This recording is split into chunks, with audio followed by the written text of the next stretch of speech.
Hey guys, and welcome to today's video where I'm going to be talking about never gonna happen brands or palettes maybe that I've had sort of in my wish list for some time, and for whatever reason, maybe it's discontinued or maybe the brand is just at a little bit too high of a price point for me. I don't realistically think that I'm ever going to get a chance to try these items, but it's fun to dream, you know? I'll of course be doing today's eyeshadow with these two palettes, and if you are interested in any of that, then don't go anywhere. If you saw my Flying Fiddles palette video, which I recently published, you'll know that I got a little box from a subscriber, and one of the palettes in the box, besides Flying Fiddles, was this from Give Me Glow. This is the Christmas Morning palette, and it's not a new release. It's been around for a couple of years. I said yes when she offered me this palette because I had a friend who really likes it, and I also was curious to try the Give Me Glow formula.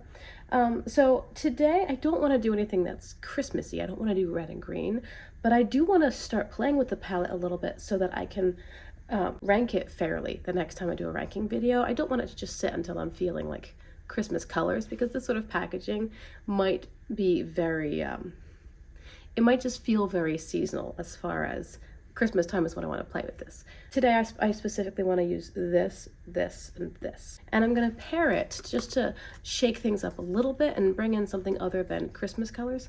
I'm going to bring in the Classical Paradise palette from Ace Beaute, specifically I think these two.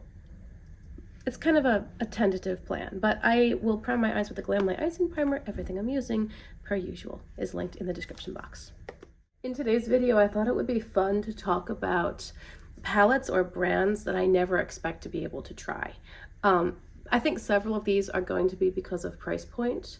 Maybe the cost is just, for my budget, prohibitive, but a couple of them might be discontinued palettes, things that I can't really find, or even secondhand I might not be able to afford. And it's kind of like, I don't know, just it would be fun, but it's probably not going to happen. But let's first get rolling with the eye look. I'm taking a medium blending brush and going into Maze within this Classical Paradise palette, and I'm going to put this here. It's a beautiful bright yellow. Do you guys have any palettes or brands that you would love to try, but you just don't think it's going to happen? Like, it doesn't feel like it's in the cards, right? For me, I think I would have to start with Glaminatrix.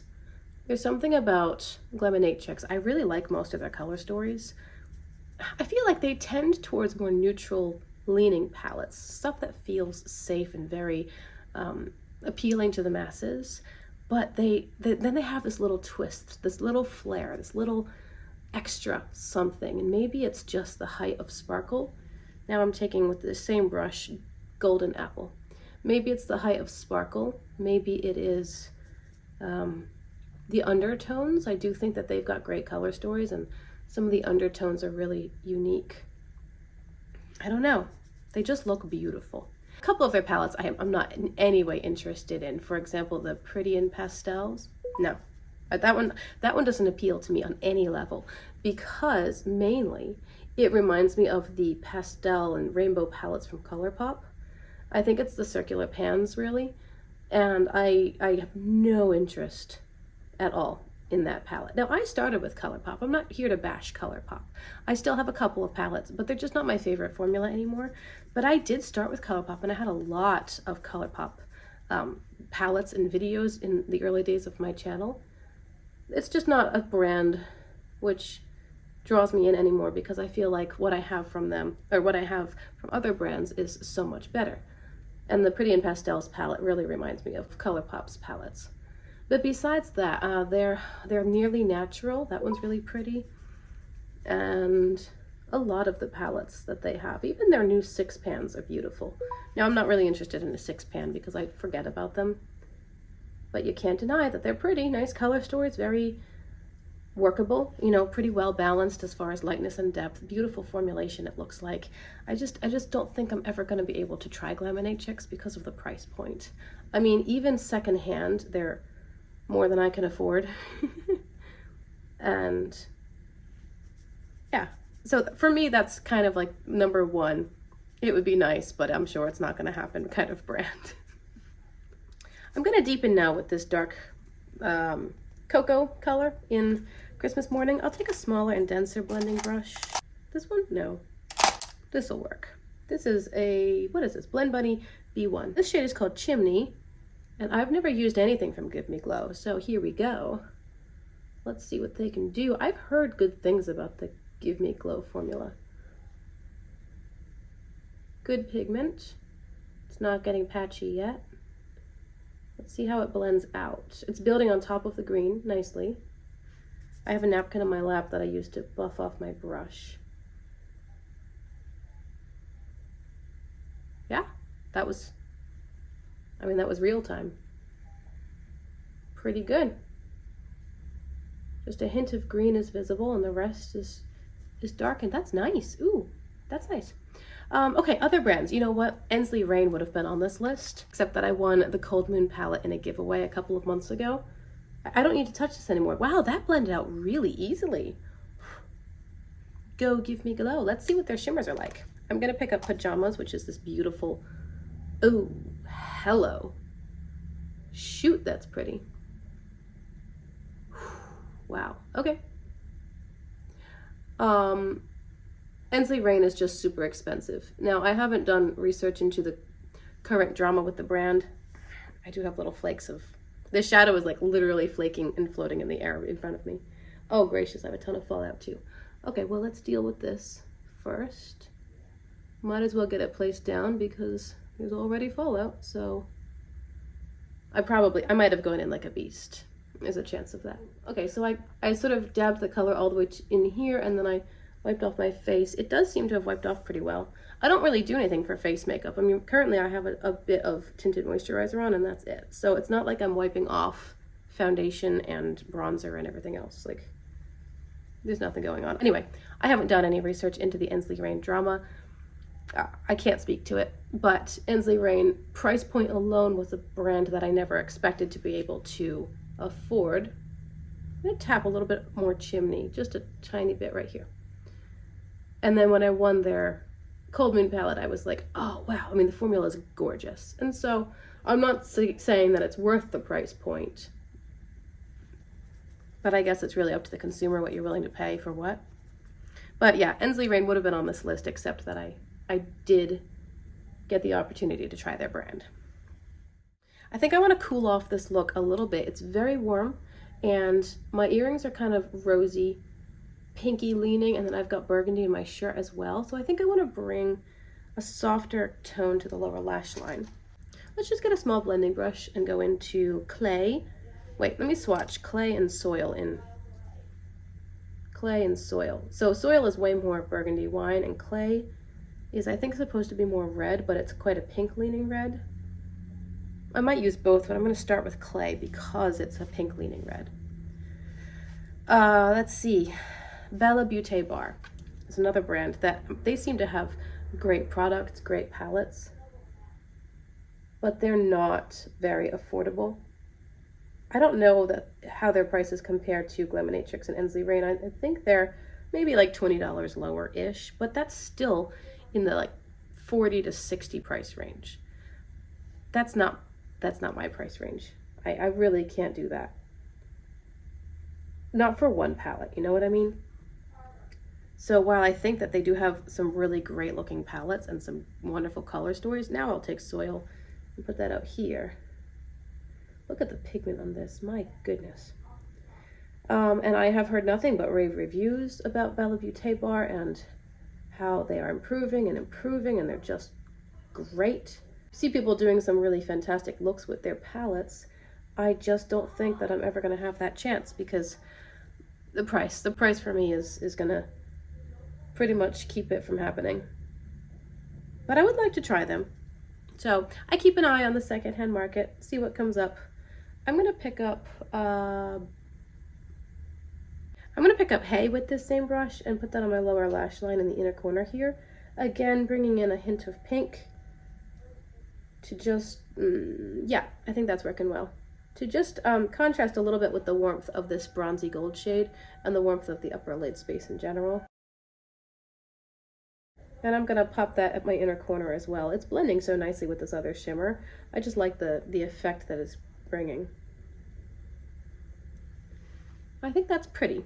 As far as things that I'd like to try, but maybe are not prohibited by cost, let's talk about the Hudson Valley palette from Nomad Cosmetics. This was such a quintessential, beautiful fall palette. The color story, the packaging, it was all perfect. I just loved the whole vibe. It was beautiful.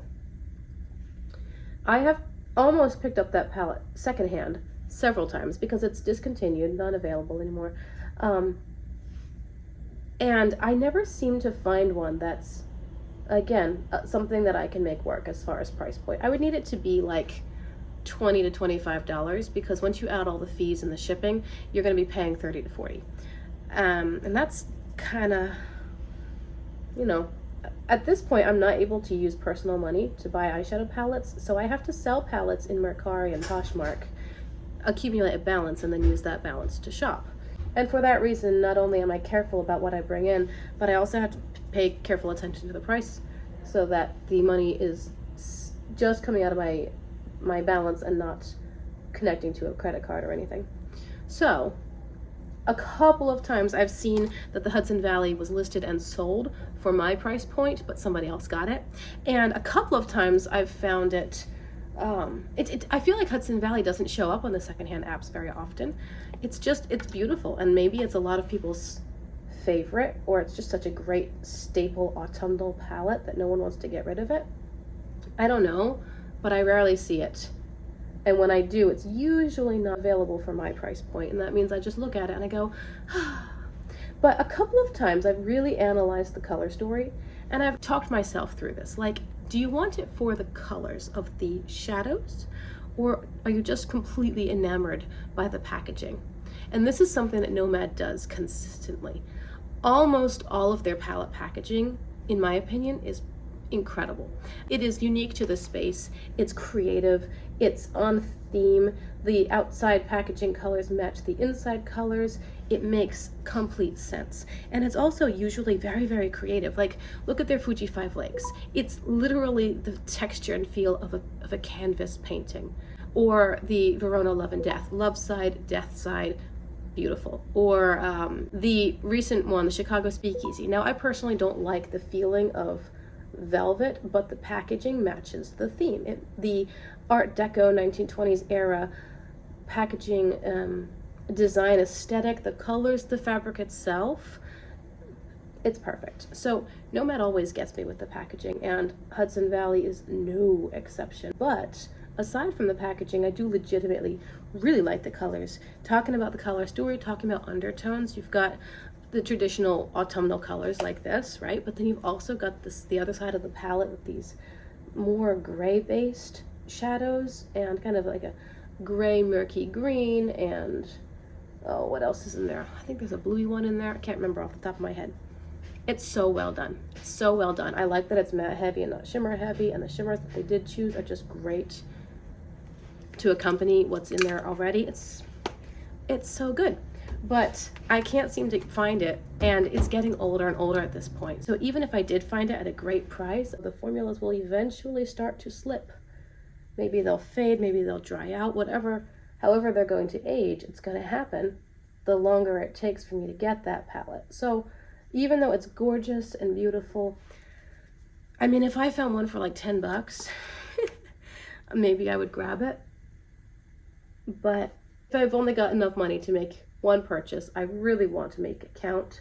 So I probably would be more likely to grab some of my tip-top favorite brands like Ensley Cosmetics, or maybe I would try to get something from Beaute Bar or Glaminatrix. If I had the money and I love the color story, I might take a risk on a new brand. But I think that my biggest draw for Hudson Valley is the packaging. I can't get it out of my head, but that's not enough of a reason for me to go buy it. And finally, a brand that came to mind for today's video is Clionadh. I think they really started with their singles, and they have a few palettes which are re-releases of older palettes, and they're pretty, but they don't draw me in. As far as Clionadh, it's really about their shimmers, because they look incredible. They really look incredible, and a lot of people have told me that the Clionadh shimmers are actually pretty unique. Where's my mirror? I need to wipe off my cheek before I apply the other colors down here. And you know, a lot of you are new to my channel because of my multichromes video. I just want to re-emphasize, I don't dislike multichromes at all. I think they're really beautiful. And I certainly have my preferences as far as liking lighter tones, really shimmery and sparkly, and not anything that's got too many colors, because I feel like there's not enough space to really display those colors. My baby's crying. Be right back. She dropped her tissue. It was the end of the world. What was I saying? I've lost my train of thought. Oh, Clionadh. Yes, I like multichromes. I think they're pretty. I hope that the opposite did not come across in my video about multichromes. I just wanted to talk about the, you know, what I saw in multichromes that complicates things a bit.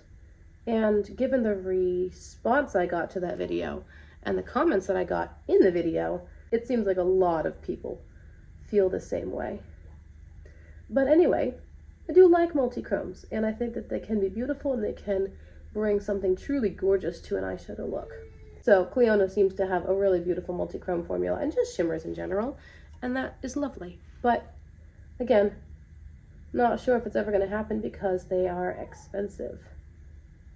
And I did have somebody say that she might be able to send me some. We were talking about BYOP, which by the way is something that I'm going to be trying out. And my plan for BYOP is to simply use the palettes I have, which are magnetic and are already, you know, designed for BYOP. I don't plan on like tearing things apart and creating this huge BYOP master list. But anyway, I was talking to a subscriber about BYOP, and she said she might be able to send me some singles from Clionadh, which would be so cool because maybe I will get a chance to try that brand. Let me tell you what I did to finish off today's look. I put purple in my waterline. This is the shade Plum Smash from ColourPop in their Creme Gel Liner series. I am wearing mascara. On my lips, I'm wearing the Taille Deluxe Liner in the shade 1060 Hot Cocoa, and then I topped it with the NYX Smooth Whip. This is Teddy Fluff. And then for my cheeks, I just have a whisper of blush from the Spring Magic palette from Unearthly Cosmetics. I am kind of like a really subtle blush girl. If I wear any blush, it's quite quiet. You might not even see it on camera, honestly. I see it in real life. I'm sitting in front of a window, which probably skews the lighting a bit. Hopefully it doesn't wash me out too much. Somebody did comment on my multichrome video that my lighting was terrible, and I'm sorry. I have to work within the confines of my kids' schedules, their naps, or sometimes really early morning or later at night if I'm able to. And also I try to get natural light, so that's the window coming in, but you know how it goes. But anyway, as far as blush goes, I don't know if you can even see it on camera. I see it in real life, but it's really subtle, and that's what I prefer. I like this formula. I think that this palette is actually hard pan. I mean, it's hard pan. I don't have to think about it. It's hard pan, but it still picks up enough that I can get the color on my cheeks, and it's buildable for me. And when I swatch it, I'm able to pick it up as well. So I got this for $8. $8 on MERCARI. Now, I don't know if they sold it because it was hard pan, and maybe it had something to do with how they were storing it or how they used it. All the other ones I've seen on MERCARI have been like $40, and it's a $32 blush palette to start with. But anyway, here's today's eyeshadow look, and I do like it. I think that I'm glad that I brought in the pink shades in the lower lash line because it ties into my earrings, ties into this burgundy tone in my shirt. You know what's funny? I feel like almost every time I end up doing quite a warm eyeshadow look is a day when my hair is parted this direction and all of my silver is showing. And I feel like if my hair is parted here, I should just go for cooler tones, but it doesn't seem to happen. It's okay. It's fine. Anyway, I'd love to hear what are some wish list brands for you, or things that you don't really foresee becoming a reality, but it's fun to dream, sort of fantasy brands, or it'd be great if. Maybe I should do a video talking about brands I'd like to receive PR from, because it's not all of them, but there are some that pretty much every release I'm like, oh, yeah. And I know it's not going to happen, so I just dream. I can dream. I have actually received 2 palettes in PR since I began playing with eyeshadow. Both of those happened in 2024, last year. Anyway, maybe that would be a separate video. Let me know in the comments if that piques your interest. Thank you so much for being here today. I hope you've enjoyed today's eyeshadow look. I hope you've enjoyed today's video. I would love to hear your comments and feedback and perspective. Of course, I always do. Let's chat because it's good fun. I hope that you'll consider liking and subscribing if you've never done so and you would like to see more content like this. I do try to upload several videos a week, and I'll see you guys in my next one. Bye.